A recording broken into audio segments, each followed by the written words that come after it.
Welcome to From Pain to Power 2.0, a community convening on perinatal mental health, storytelling, and systems change. Let's give it up. It's wonderful to be together in person today. Thank you so much for being here. My name is Gabrielle Brown. I serve as the Maternal and Infant Health Program Manager at Black Women for Wellness. I'm grateful to be in space with all of you today. We created this space to uplift your stories, strengthen our community, and move us toward real systems change around the preventable perinatal mental health crisis that impacts 1 in 3 moms and 1 in 10 dads in California. Before we begin, I want to offer a phrase that has been grounding me lately. May we be at ease. I know many of us are arriving here carrying a lot and navigating incredibly challenging times. So today, may we breathe. May we feel held in community, and may we leave here not only informed, but connected, restored, and activated. And so I'm curious, how many of you were here for the first From Pain to Power? If you can raise your hand. Okay, it's great to see y'all again. And I'm curious, how many are joining us for the first time today? Awesome, welcome. And so before we begin, I'd like to express heartfelt gratitude to the incredible planning committee who made today possible.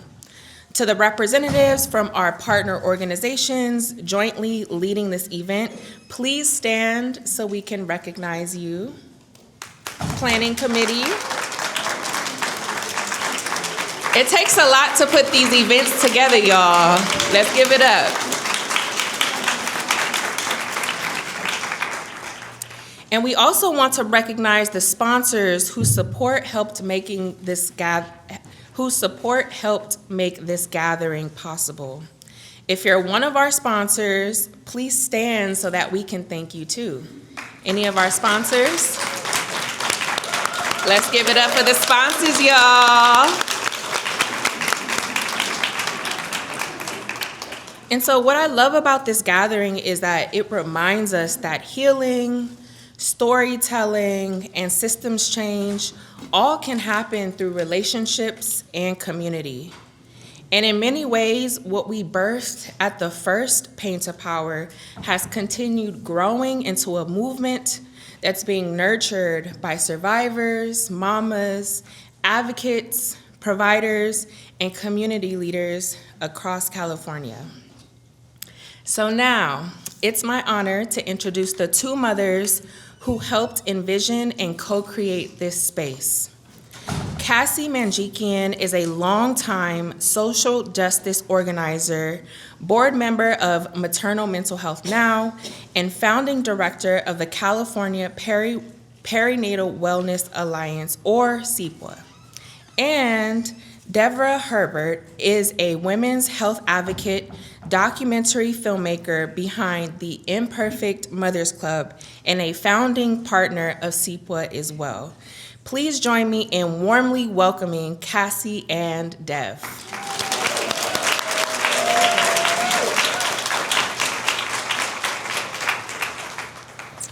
Thank you so much, Gabrielle, and good morning, everyone. We are so happy you're here.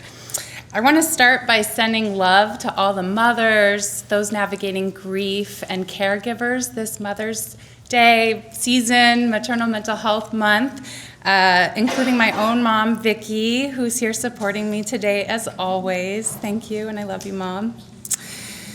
So a year and a half ago, many of us gathered in this very room to reimagine what a just perinatal mental health system could look like. And from the beginning, we knew that we weren't just organizing a conference.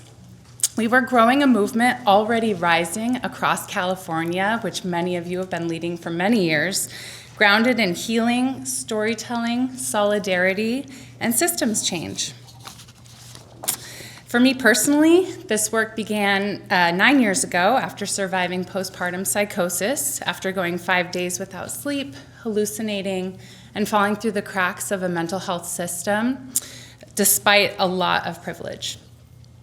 And as painful as that experience was, every time I've shared my story out loud, I feel a little more free. Because this space isn't about any one person's story.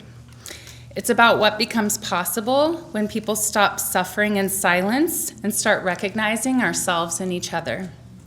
And that ripple effect from survivors to providers to advocates to policymakers is how movements grow. And that's what today is all about. That first Pain to Power gathering was the birthplace of the California Perinatal Wellness Alliance, or CPWA. Alongside many partners in this room, we're now a survivor and community-led statewide alliance advancing storytelling, systems change, and movement building for perinatal mental health and justice. And since that first gathering, this movement has continued growing. We organized a statewide advocacy day around SB 626. Many folks traveled to Sacramento with us to advance legislation focused on strengthening screening, care coordination, and accountability.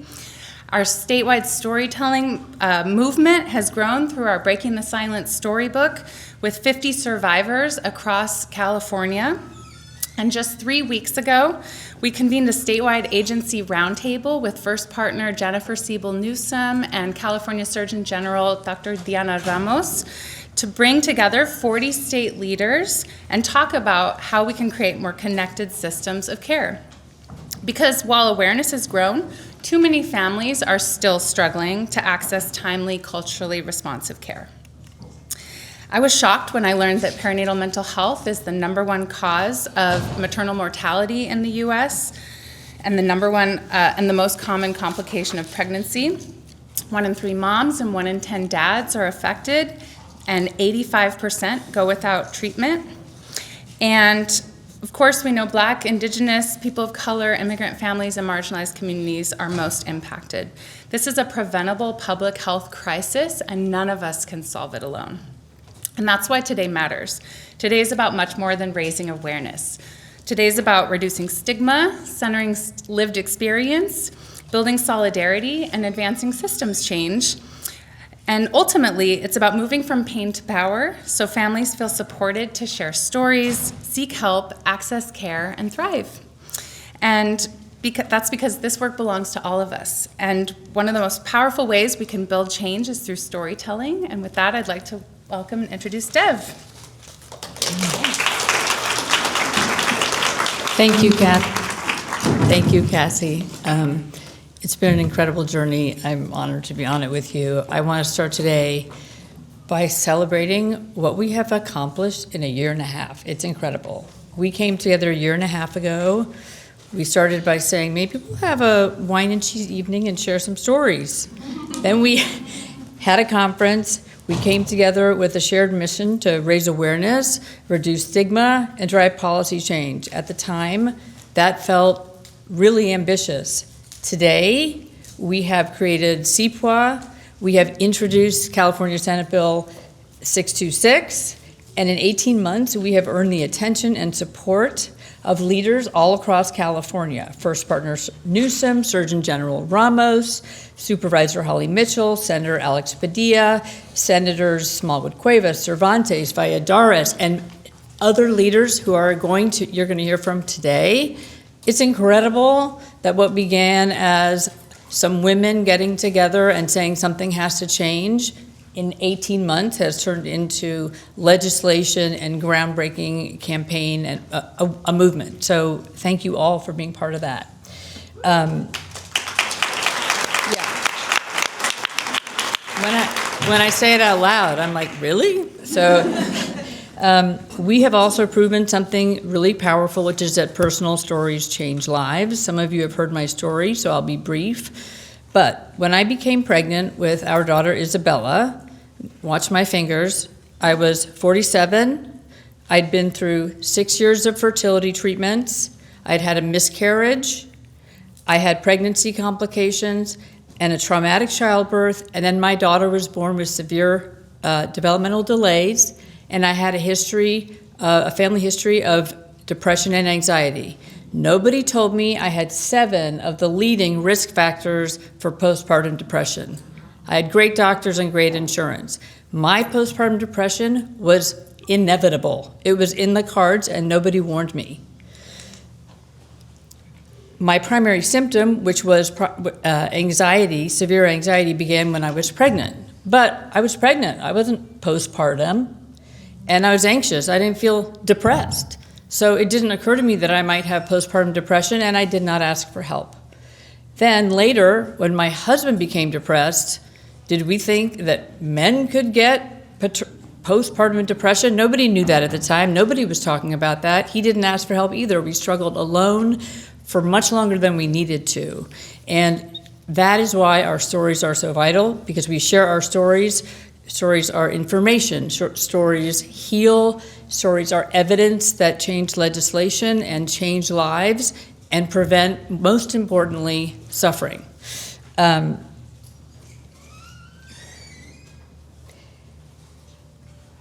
Last year, we screened a film I directed, the Imperfect Mothers Club, featuring the stories of 5 women who had experienced postpartum depression. This year, we're honored to uplift voices that are too often left out of the conversation. Stories about miscarriage, stillbirth, adoption.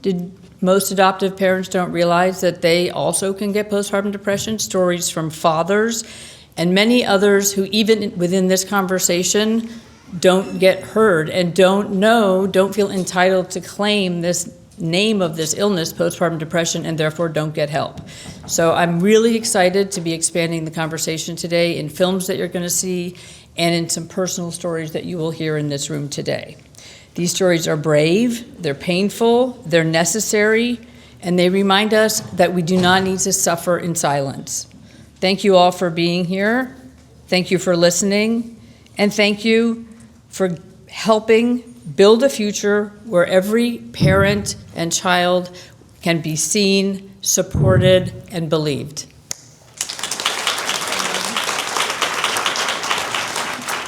Thanks so much, Dev. You can just stand, maybe.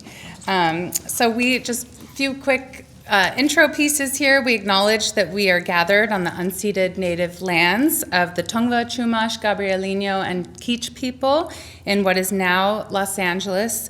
And in the same way, we acknowledge that our country was built with stolen labor and that the generational wealth, which was created by the hands and on the backs of enslaved Africans, has been kept by them while enriching others. And as we pause and reflect on our connection with this land and its people, I invite us to call in our ancestors and know that they're here with us now, supporting us with wisdom and intergenerational healing. And as we reflect, let us remember that land acknowledgements are not only about honoring the past, but recognizing our shared responsibility now in the present. Can I use your script? Yeah. Thank you. On that note, I would like to offer a wellness reminder. Some of the stories we're going to be hearing today include trauma, loss, and emotional distress. We know these conversations can bring up strong feelings, especially for those of us with lived experience. Please take care of yourself today however you need. If you need to get up and step outside and take a break, please do. That's absolutely okay. We also have several people here today who are available to listen and provide support if anything feels activating or overwhelming. If you're one of those support people, can you please stand so people can see you and approach you if needed? Thank you so much. Also, later this afternoon, we will be having some wellness activities, including yoga and a storytelling circle, which you'll hear more about later. Great. Thank you, Dev, for grounding us in self-care. A few quick housekeeping notes. We're filming today's event, so if you prefer not to be on camera, just let our videographers know, and you can feel free to sit toward the back. Please silence your phones. Bathrooms and water stations are just outside near breakfast, and exits are marked at the back of the room. Today we'll move from storytelling and education into healing and systems change and collective action. So this morning you'll hear from public leaders, experts, and community storytellers, both on film and here in this room. After lunch, We'll explore what systems change could look like across California through our systems change panel. And then this afternoon, we'll close with optional community labs focused on healing, storytelling, and advocacy. And our full agenda is listed here at the front and also available on QR codes posted around the room. So we hope that you leave today, as one registrant said in the RSVP form, feeling informed, connected, and surrounded by light.